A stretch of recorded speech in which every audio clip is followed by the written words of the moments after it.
अथ त्रयस्त्रिंशोऽध्यायः 33वां अध्याय पाशुपत व्रत की विधि और महिमा तथा भस्म धारण की महत्ता।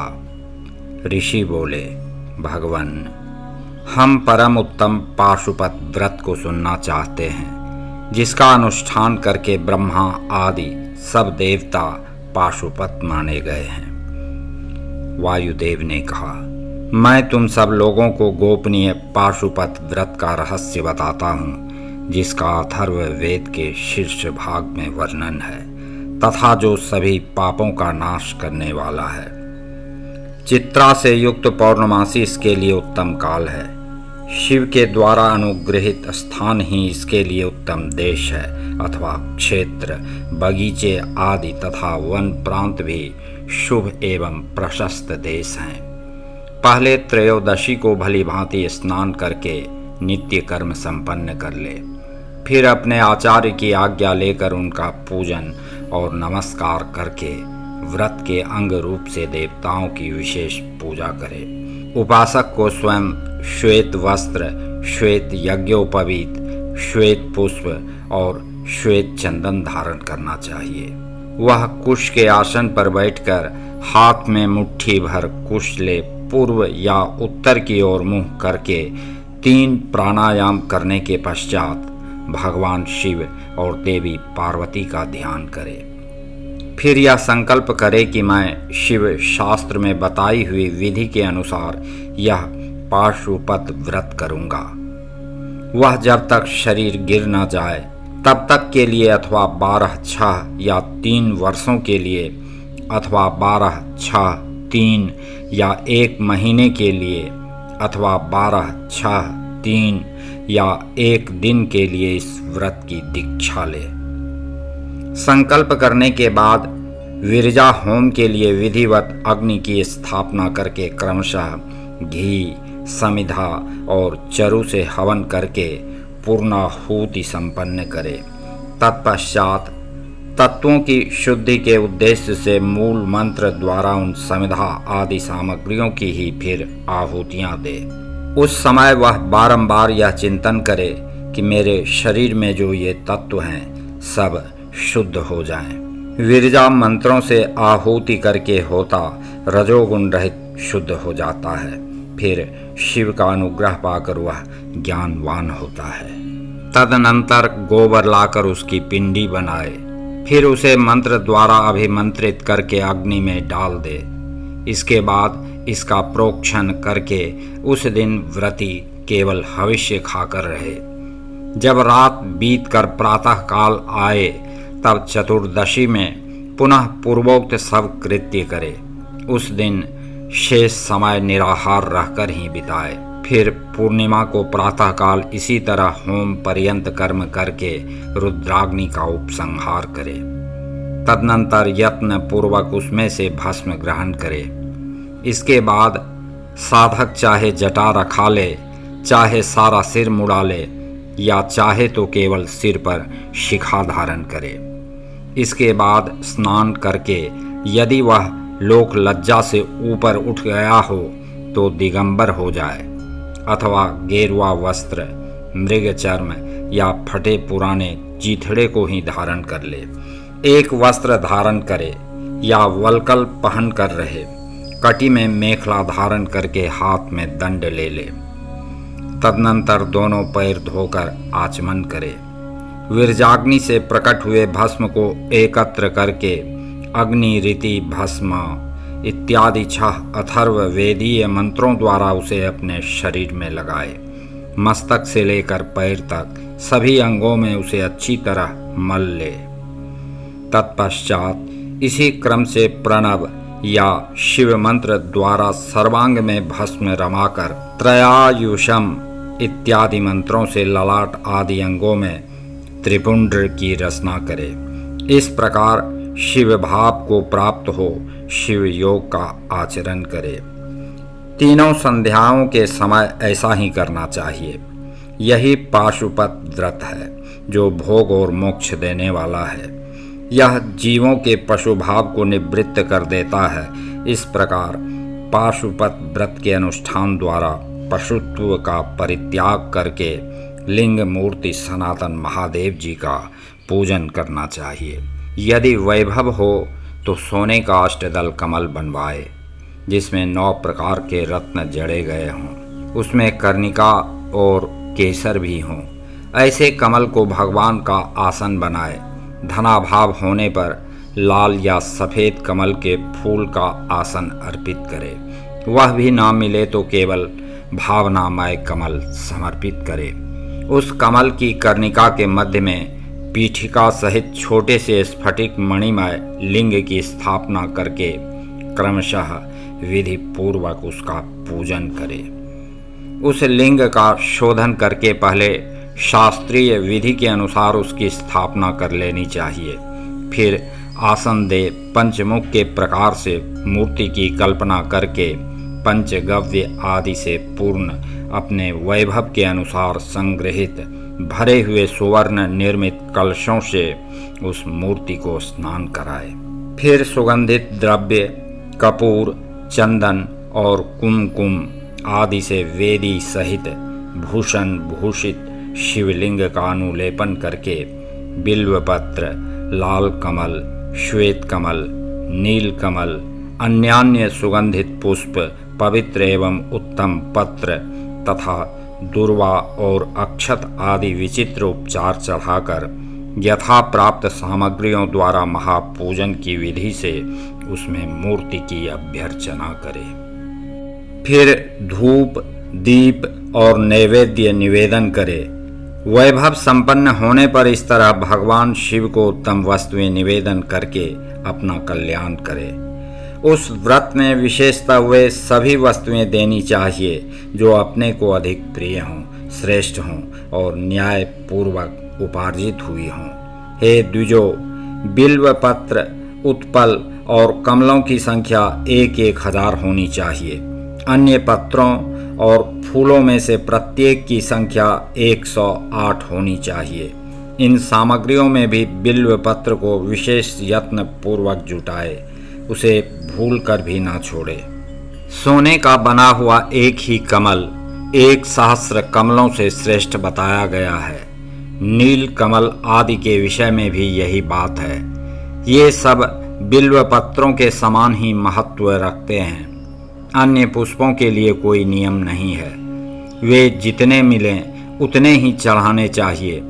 अष्टांग अर्घ्य उत्कृष्ट माना जाता है। धूप और आलेप अर्थात चंदन के विषय में विशेष बात यह है, वामदेव नामक मुख में चंदन, तत्पुरुष नामक मुख में हरिताल और ईशान नामक मुख में भस्म लगाना चाहिए। कोई कोई भस्म की जगह आलेपन का विधान करते हैं। दूसरे प्रकार के धूप का विधान होने से कुछ लोग प्रसिद्ध धूप का निषेध करते हैं। अघोर नामक मुख के लिए श्वेत अगरू का धूप देना चाहिए। तत्पुरुष नामक मुख के लिए कृष्ण अगरू के धूप का विधान है। वामदेव के लिए सौगंधिक, सद्योजात मुख के लिए गुग्गुल तथा ईशान के लिए भी उशीर आदि धूप को विशेष रूप से देना चाहिए। शर्करा, मधु, कपूर, कपिला गाय का घी, चंदन का चूरा तथा अगरू नामक काष्ठ आदि का चूर्ण, इन सबको मिलाकर जो धूप तैयार किया जाता है उसे सब देवताओं के लिए सामान्य रूप से उपयोग के योग्य बताया गया है। कपूर की बत्ती और घी के दीपक जलाकर दीप माला देनी चाहिए। तत्पश्चात प्रत्येक मुख के लिए पृथक पृथक अर्घ्य और आचमन देने का विधान है। प्रथम आवरण में गणेश और कार्तिकेय की पूजा करनी चाहिए। उनके साथ ही बाह्य अंगों की भी पूजा आवश्यक है। प्रथमावरण की पूजा हो जाने पर द्वितीय आवरण में चक्रवर्ती विघ्नेश्वरों का पूजन करना चाहिए। तृतीयावरण में भव आदि अष्ट मूर्तियों की पूजा का विधान है। वहीं महादेव आदि 11 मूर्तियों का भी पूजन आवश्यक है। चौथे आवरण में सभी गणेश्वर पूजनीय हैं। पंचमावरण में कमल के बाह्य भाग में 10 दिक्पालों, उनके अस्त्रों और अनुचरों की क्रमशः पूजा करनी चाहिए। वहीं ब्रह्मा के मानस पुत्रों की, समस्त ज्योतिर्गणों की, सब देवी देवताओं की, सभी आकाशचार्यों की, पाताल वासियों की, अखिल मुनीश्वरों की, योगियों की, सब यज्ञों की, द्वादश सूर्यों की, मातृकाओं की, गणों सहित क्षेत्रपालों की और इस समस्त चराचर जगत की पूजा करनी चाहिए।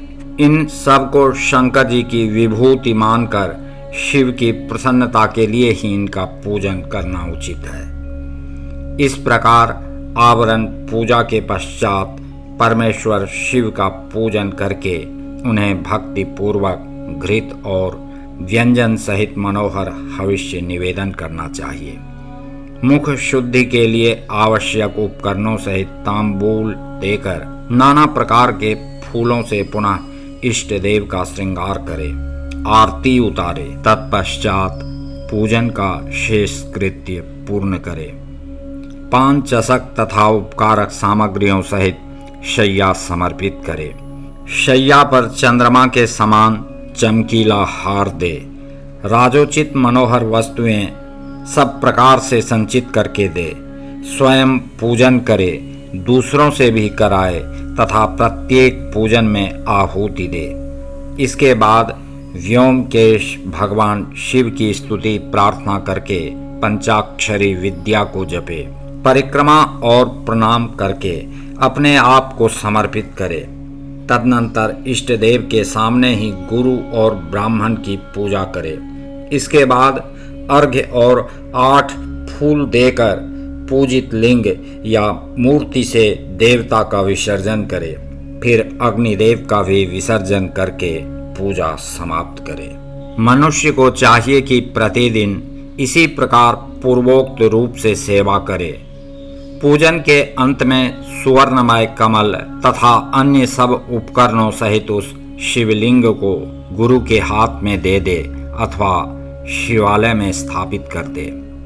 गुरुओं, ब्राह्मणों तथा विशेषतः व्रतधारियों की पूजा करके सामर्थ्य हो तो भक्त ब्राह्मणों तथा दीनों और अनाथों को भी संतुष्ट करे। स्वयं उपवास में असमर्थ होने पर फल मूल खाकर या दूध पीकर रहे अथवा भिक्षान्न भोजी हो या एक समय भोजन करे। रात को प्रतिदिन परिमित भोजन करे और पवित्र भाव से भूमि पर ही सोए। भस्म पर, तृण पर अथवा चीर या मृग चर्म पर शयन करे। प्रतिदिन ब्रह्मचर्य का पालन करते हुए इस व्रत का अनुष्ठान करे। यदि शक्ति हो तो रविवार के दिन आर्द्रा नक्षत्र में दोनों पक्षों की पूर्णिमा और अमावास्या को, अष्टमी को तथा चतुर्दशी को उपवास करे। मन, वाणी और क्रिया द्वारा संपूर्ण प्रयत्न से पाखंडी, पतित, रजस्वला स्त्री, सूतक में पड़े हुए लोग तथा अंत्यज आदि के संपर्क का त्याग करे। निरंतर क्षमा, दान, दया, सत्य भाषण और अहिंसा में तत्पर रहे। संतुष्ट और शांत रहकर जप और ध्यान में लगा रहे। तीनों काल स्नान करे अथवा भस्म स्नान कर ले। मन, वाणी और क्रिया द्वारा विशेष पूजा किया करे। इस विषय में अधिक कहने से क्या लाभ। व्रतधारी पुरुष कभी अशुभ आचरण न करे। प्रमादवश यदि वैसा आचरण बन जाए तो उसके गुरु लाघव का विचार करके उसके दोष का निवारण करने के लिए पूजा, होम और जप आदि के द्वारा उचित प्रायश्चित्त करे। व्रत की समाप्ति पर्यंत भूल कर भी अशुभ आचरण न करे। संपत्ति हो तो उसके अनुसार गोदान, वृषोत्सर्ग और पूजन करे। भक्त पुरुष निष्काम भाव से शिव की प्रीति के लिए ही सब कुछ करे। यह संक्षेप से इस व्रत की सामान्य विधि कही गई है। अब शास्त्र के अनुसार प्रत्येक मास में जो विशेष कृत्य है उसे बताता हूँ। वैशाख मास में हीरे के बने हुए शिवलिंग का पूजन करना चाहिए। ज्येष्ठ मास में मरकत मणिमय शिवलिंग की पूजा उचित है। आषाढ़ मास में मोती के बने हुए शिवलिंग को पूजनीय समझे। श्रावण मास में नीलम का बना हुआ शिवलिंग पूजन के योग्य है। भाद्रपद मास में पूजन के लिए पद्मराग मणिमय शिवलिंग को उत्तम माना गया है। आश्विन मास में गोमेद मणि के बने हुए लिंग को उत्तम समझे। कार्तिक मास में मूंगे के और मार्गशीर्ष मास में वैदूर्य मणि के बने हुए लिंग की पूजा का विधान है। पौष मास में पुष्पराग अर्थात पुखराज मणि के तथा माघ मास में सूर्यकांत मणि के लिंग का पूजन करना चाहिए। फाल्गुन मास में चंद्रकांत मणि के और चैत्र में सूर्यकांत मणि के बने हुए लिंग के पूजन की विधि है। अथवा रत्नों के न मिलने पर सभी मासों में सुवर्णमय लिंग का ही पूजन करना चाहिए। स्वर्ण के अभाव में चांदी, तांबे, पत्थर, मिट्टी, लाह या और किसी वस्तु का जो सुलभ हो लिंग बना लेना चाहिए। अथवा अपनी रुचि के अनुसार सर्वगंधमय लिंग का निर्माण करे। व्रत की समाप्ति के समय नित्य कर्म पूर्ण करके पूर्ववत विशेष पूजा और हवन करने के पश्चात आचार्य का तथा विशेषतः व्रती ब्राह्मण का पूजन करे। फिर आचार्य की आज्ञा ले पूर्व या उत्तर की ओर मुँह करके कुशासन पर बैठे। हाथ में कुशले प्राणायाम करके सांब सदा शिव का ध्यान करते हुए यथाशक्ति मूल मंत्र का जप करे।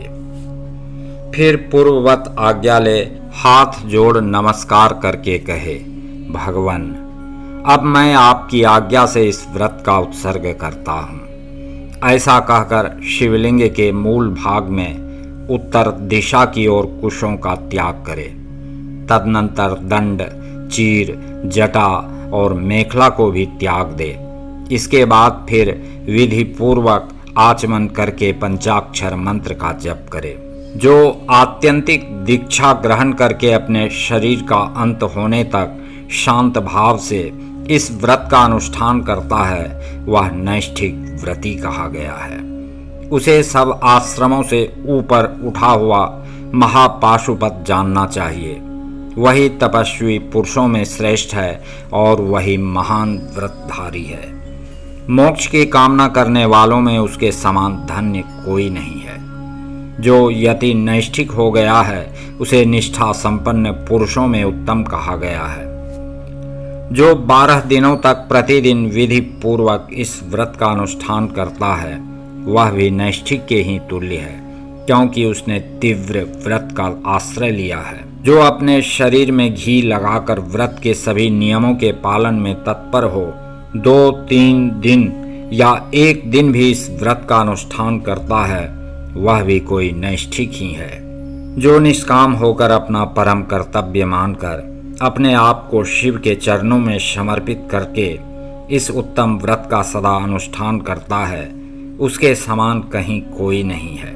विद्वान ब्राह्मण भस्म लगाकर महापातक जनित अत्यंत दारुण पापों से भी तत्काल छूट जाता है। रुद्राग्नि का जो सबसे उत्तम वीर्य अर्थात बल है वही भस्म कहा गया है। अतः जो सभी समयों में भस्म लगाए रहता है वह वीर्यवान माना गया है।